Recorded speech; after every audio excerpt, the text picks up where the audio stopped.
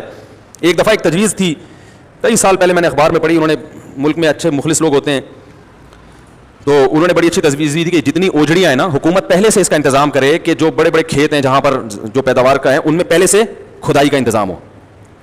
زمین, اب دیکھو کراچی سے حیدرآباد جاتے ہیں, زمین خالی زمین پڑی ہوئی ہے, اتنی بڑی زمین.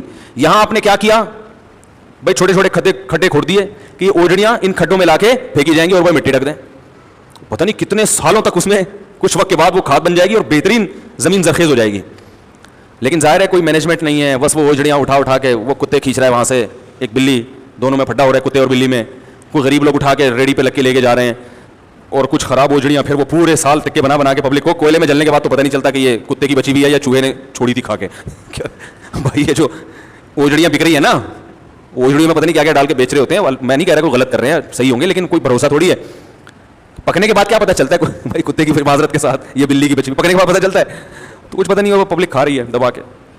تو یہ دو کام ہو سکتے ہیں, لیکن اب یہ تو گورنمنٹ کرے گی, اتنے بڑے پروجیکٹ تو ہم لوگ نہیں چلا سکتے نا. تو اگر کوئی ایسا پروجیکٹ چلا سکتا ہے تو وہ قوم پر بڑا احسان ہوگا اس کا. بھائی کوئی بڑا آدمی جس کو اللہ نے بڑے وسائل دیے ہوں وہ ایسا پروجیکٹ اپنے خرچے پہ چلا سکتا ہے تو یہ قوم کی بہت بڑی خدمت ہوگی. اس کے لیے چندہ بھی کر سکتا ہے. جو سارے کام اپنے پیسوں سے نہیں ہوتے, آپ رسید بنائیں, ٹرسٹ بنائیں, اور ٹرسٹ میں صرف غریبوں کو کھانا کھلانا ہی رہ گیا ہے آج کل. اور بہت سے ٹرسٹ تو غریبوں کو اپاہج بنا رہے ہیں. پہلے وہ تھوڑی بہت محنت کر لیا کرتے تھے کہ چلو روٹی تو ملے گی, اب وہ فری پھوکڑ میں بیٹھ کے بکرے کھا رہے ہیں, صدقے کے بکرے. تو یہ کام بھی کرو, یہ بھی انسانیت کی خدمت ہے یار, اپنے خرچے پہ کر لو جس کو اللہ نے وسائل دیے ہیں. تو یہ بہت سارے کام ہو سکتے ہیں ہمارے معاشرے میں جس کی طرف ہمیں توجہ کی بہت شدید ضرورت ہے. اللہ تعالیٰ عمل کی توفیق عطا فرمائے. اب ہم اپنے بیان کی طرف چلتے ہیں. سورہ ملک کی آیات میں سوچ رہا ہوں ختم کر دوں, بہت ہو گیا. آپ لوگ بھی تنگ آ گئے ہو گئے, یار کیا ہو گیا مولوی صاحب, سورہ ملک کی ختم نہیں ہو رہی آپ سے. اولم يروا الى الطير فوقهم صافات ويقبضن ما يمسكهن الا الرحمن انه بكل شيء بصير.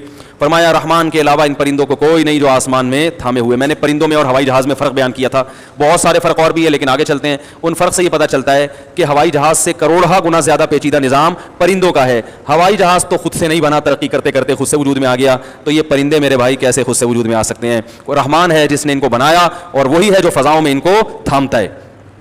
اور چلو چھوڑو, پھر پرندوں سے آگے نکلتے ہیں. پھر دوبارہ یہ کبھی قرآن میں اور بھی جگہ پرندوں کا ذکر ہے, وہاں چھڑیں گے, ورنہ پھر آج پھر سارا ٹاپک ادھر ہی ہوگا, سورہ ملک رہ جائے گی.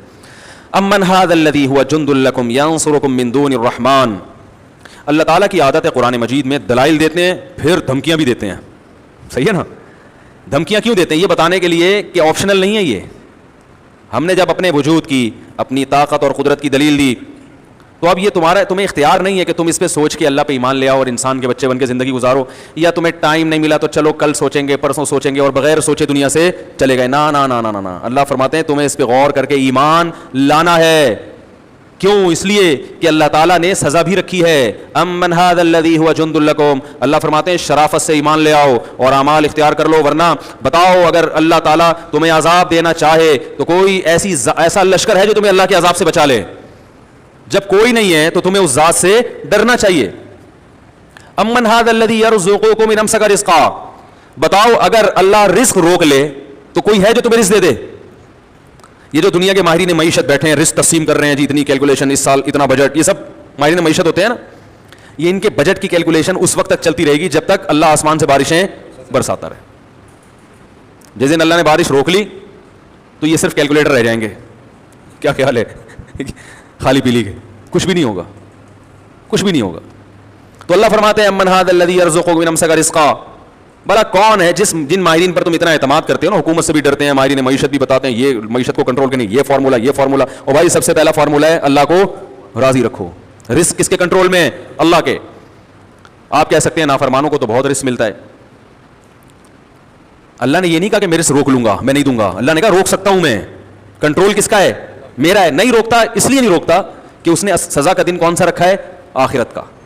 لیکن عقل مند آدمی کے لیے اتنا کافی ہے کہ کنٹرول کس کے ہاتھ میں ہے؟ اللہ کے ہاتھ. اور وہ کلی طور پر رزق نہیں روکتا لیکن جزوی طور پہ روک لیتا ہے. جزوی طور پر, کلی اس لیے نہیں کہ سارے انسانوں کو ہلاک کرنا, یہ اس کی حکمت نہیں ہے, اس کے لیے ایک دن رکھا ہے اس نے. جزوی طور پر رزق روکا جاتا ہے. کس طرح سے؟ فرد واحد سے روک لیا جاتا ہے.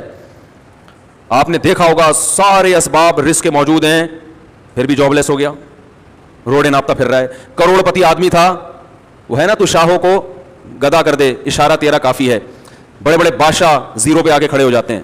سب قذافی کے ساتھ دیکھو کیا ہوا. دنیا کا عیاش آدمی, کروڑ پتی آدمی, پیسہ, حکومت, دولت, اپنی عوام نے پکڑ کے مارا ہے اس کو. اس کا جو بیٹا ہے نا شہزادہ, اس کے بارے میں ایک پوری رپورٹ شائع ہوئی تھی, یوٹیوب پہ موجود ہے, آپ دیکھ سکتے ہیں.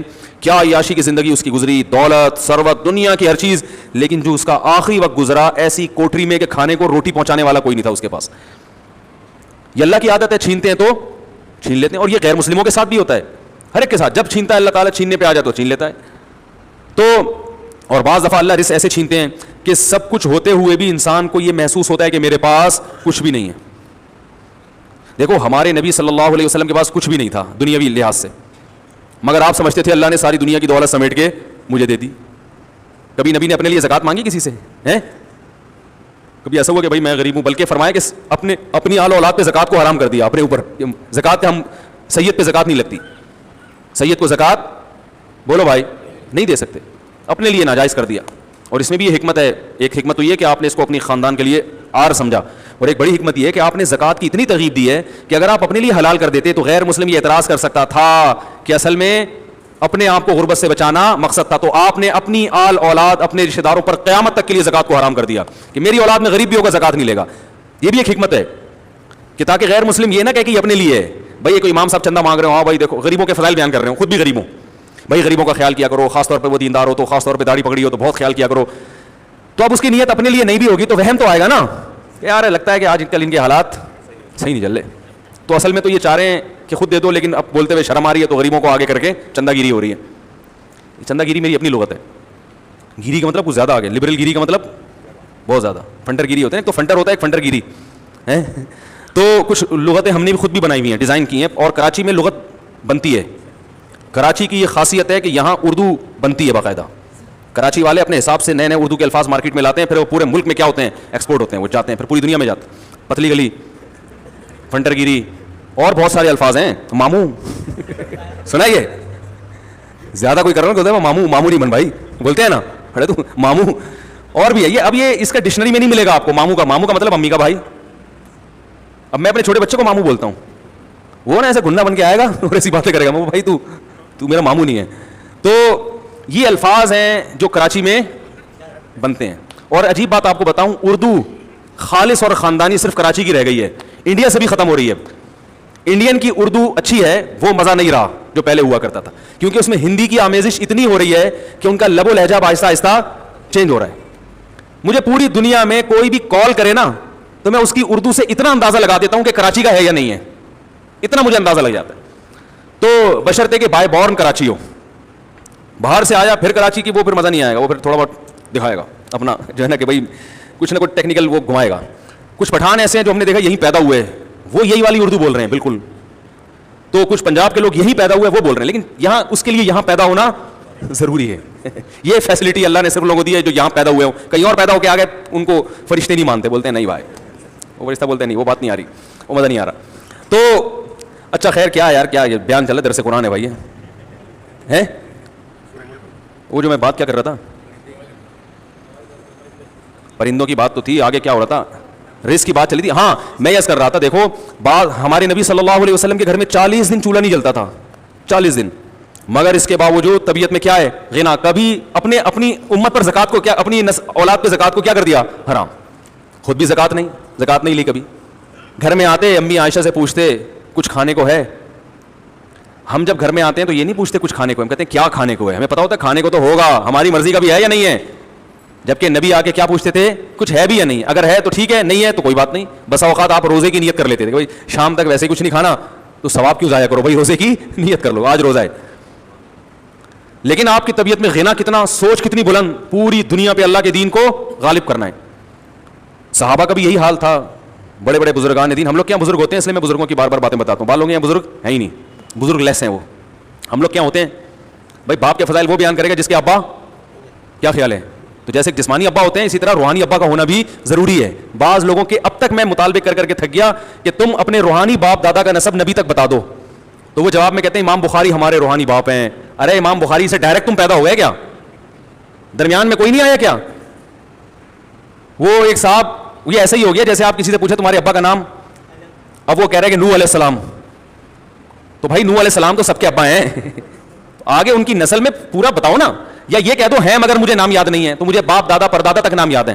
تو یہ جسمانی نسب میں تو یہ چل جائے گا, کس کو یاد ہوتا ہے دادا کا, لیکن روحانی نسب میں ایسا نہیں چلتا, کیونکہ اگر آپ کا سلسلہ سند متصل کے ساتھ نبی تک نہیں ملتا تو آپ قابل اعتماد نہیں ہے, کیونکہ یہ علم کتابوں کے ساتھ سینہ بسینہ چلا ہے. اللہ کے نبی نے صحابہ کی تربیت کیا, یعلمہم الکتاب والحکمہ, نبی صحابہ کو کتاب سکھائیں گے. خود سے صحابہ نے کتابوں سے قرآن نہیں سمجھا, نبی سے سیکھا ہے. تو تابعین نے کس سے سیکھا؟ صحابہ سے. تابعین ڈائریکٹ قرآن و حدیث سے سمجھ سکتے تھے؟ صحابہ نہیں جب سمجھ سکتے تھے تو تابعی کیسے سمجھتے؟ انہوں نے کس سے سیکھا؟ صحابہ سے. پھر تبع تابعین نے کس سے سیکھا؟ تابعین سے. پھر ان کے بعد تبع تابعین سے. تو یہ پوری سند متصل کے ساتھ آج تک سلسلہ چلا آ رہا ہے. ذرا بھی کہیں ڈسکنیکٹ ہو گیا تو وہ اہل سنت والجماعت سے باہر, چاہے وہ کتنے قرآن و حدیث کے لیبل لگا لے. صرف قرآن و حدیث کا لیبل کافی ہوتا تو اللہ تعالیٰ صحابہ کو یہ نہ کہتے کہ یہ نبی سکھائیں گے ان کو. نبی کیا قرآن و سنت سکھا رہے ہیں ان کو, سمجھ میں آ رہی ہے بات؟ پھر تابعین کو صحابہ سکھا رہے ہیں. امام ابو حنیفہ رحمۃ اللہ علیہ, کسی نے پکارا کہ وہ مدرسے میں نہیں پڑھے. بھائی وہ مدرسے میں پڑھے ہیں. مدرسے کا یہ اینٹوں کا نام نہیں ہوتا مدرسہ. مدرسے کا مطلب ان کے مشائخ ہیں جن سے انہوں نے کئی سال ان کے سامنے دوزانوں بیٹھے ہیں, پھر ان مشائخ کے مشائخ ہیں, ان کے مشائخ. اور یہ سلسلہ کہاں سے جا کے ملتا ہے؟ محمد صلی اللہ علیہ وسلم. جن میں مشہور سلسلہ امام حنیفہ کا جو سب سے مشہور سلسلہ ہے وہ یہ ہے کہ آپ کے استاذ تھے حماد الکوفی, جو بخاری کے راویوں میں سے ہیں اور بہت بڑے محدث اور فقیہ گزرے ہیں. حماد الکوفی کے استاذ کون تھے؟ ابراہیم نخعی, جن کا نام امام بخاری بڑے احترام سے لیتے ہیں. بہت بڑے تابعی تھے, بہت بڑے فقیہ تھے. ابراہیم نخعی کے استاد سے علقمہ اور اسود, جو عبداللہ بن مسعود کے خاص ترین شاگردوں میں سے تھے, جو ہر وقت ان کے ساتھ رہتے تھے, علقمہ اور اسود. اور عبداللہ بن مسعود کس کے شاگرد؟ نبی کے. صرف ایسے نہیں کہ نبی کی زیارت, دن رات نبی کے ساتھ رہنے والے. اتنا مضبوط سلسلہ تھا, پھر لوگوں نے ان کے علم کو معتبر مانا ہے. ورنہ امام حنیفہ بھی اٹھ کے بیٹھ دیتے, میں قرآن و حدیث کے مطابق بات کرتا ہوں بس. لوگوں نے کہا ایسے نہیں چلے گا. آپ کو یہاں بٹھایا کس نے؟ تو امام ابو حنیفہ کہہ سکتے تھے کہ نبی صلی اللہ علیہ وسلم نے ابن مسعود کو تیار کیا ہے. صرف اتنا کافی نہیں ہے کہ ابن مسعود نے نبی کی زیارت کر لی, نا نا نا نا نا, اتنا اعتماد کیا کہ حضرت عمر نے اپنے دور خلافت میں ابن مسعود کو باقاعدہ کوفہ میں بٹھایا مفتی بنا کے کہ تم لوگوں کو قرآن و سنت پڑھاؤ گے, مسائل بتاؤ گے. حضرت عمر نے بٹھایا ان کو, اور اس لیے کہ حضرت عمر جانتے تھے کہ ان پر کس نے اعتماد کیا؟ نبی نے. علم سے بھرے ہوئے جب آیا کرتے تھے نا مدینہ, حضرت عمر احترام میں کھڑے ہوتے اور فرماتے کہ کنیف ملیا علما, چھوٹے سے قد کا آدمی علم سے بھرا ہوا. تو ایسے شخص کے شاگردوں پر لوگوں نے اعتماد کیا. عبداللہ بن مسعود کے ساتھ دن رات گزارے ہیں علقمہ اور اسود نے, صبح و شام ان کے ساتھ. ورنہ حدیثیں تو اس زمانے میں بہت تھیں, بس صرف حدیث کا نمبر یاد کر لیتے, سند یاد کر لیتے کافی تھا. نا نا نا نا, صبح و شام کس کے ساتھ؟ ابن مسعود کے ساتھ, صبح و شام. اور بھی صحابہ کی زیادہ صحبت ابن مسعود کی. تو پھر علقمہ اور اسود کے شاگرد ہیں ابراہیم نخعی, انہوں نے بہت زیادہ ان کے ساتھ وقت گزارا, ان سے سینہ بسینہ علم سیکھا, اور انہوں نے ابراہیم نخعی پر اعتماد کر کے ان کو اپنا جانشین بنایا, نائب بنایا باقاعدہ, کہ یہ ہمارے بعد ہماری نیابت کریں گے. اور ابراہیم نخعی کے بہت سارے شاگرد, مگر ان میں سب سے زیادہ جو ان کے ساتھ رہے ہیں وہ حماد الکوفی ہیں. تو ابراہیم نخعی کے دنیا سے جانے کے بعد لوگوں نے حماد الکوفی کو نائب کیوں بنایا؟ کہ انہوں نے سب سے زیادہ صحبت اٹھائی ہے کس کی؟ ابراہیم نخعی کی. اور حماد الکوفی کے سینکڑوں شاگرد, مگر حماد الکوفی کے سینکڑوں شاگرد میں سب سے زیادہ صحبت اٹھائی ہے امام ابو حنیفہ نے. تو ان کے جانے کے بعد لوگوں نے کس کو امام بنایا؟ تو یہ سینہ بسینہ صحبت ہے, یہ ڈیجیٹل لائبریریوں پہ نہیں چلتا مدار. نہیں یاری میرا خیال ہے سمجھ. آپ کو بٹھایا کس نے یہاں پہ فتویٰ دینے کے لیے؟ کون ہے جس نے اعتماد کر کے آپ کو سند دی کہ میرے بعد یہ ہے؟ پھر ہم اس سے پوچھیں گے کہ آپ اس کو بنا رہے ہو تو آپ کو کس نے بنایا؟ وہ کہے گا مجھے اس نے بٹھایا. پھر اس سے پوچھا جائے گا اس کو کس نے بٹھایا؟ ہوگا کہ مجھے اس نے بٹھایا. یہ سلسلہ کہاں تک جانا چاہیے؟ نبی تک. آج اس کو ختم کر دیا, بس کوئی حدیث کا حوالہ پیش کر دے, جو مرضی اس کی اٹھا کے تفسیر کرے. لوگ کہتے ہیں وہ حدیث سے بات کر رہا ہے اور وہ پھینک رہا ہے. صحیح ہے نا, وہ حدیث سے بات کر رہا ہے اور وہ. میں مانتا ہوں کہ اس سلسلے میں بہت سے پھینکو بھی ہیں, لیکن پہلے سلسلے سے جڑنا ضروری ہے, پھر اس میں پھینکوؤں کو بغیر پھینکوؤں سے الگ کرنا پڑے گا. جیسے میڈیکل کالج میں ڈاکٹر سے علاج کے لیے جو آپ علاج جب کرتے ہو تو اس کے لیے پہلے ایک طبقہ چھانٹی کرنا پڑے گا کہ میڈیکل سائنس سے فارغ ہونا ضروری ہے, میڈیکل کالج سے. پھر اس میں آپ دیکھو گے کہ اس میں فراڈی کون ہے اور صحیح ڈاکٹر کون ہے.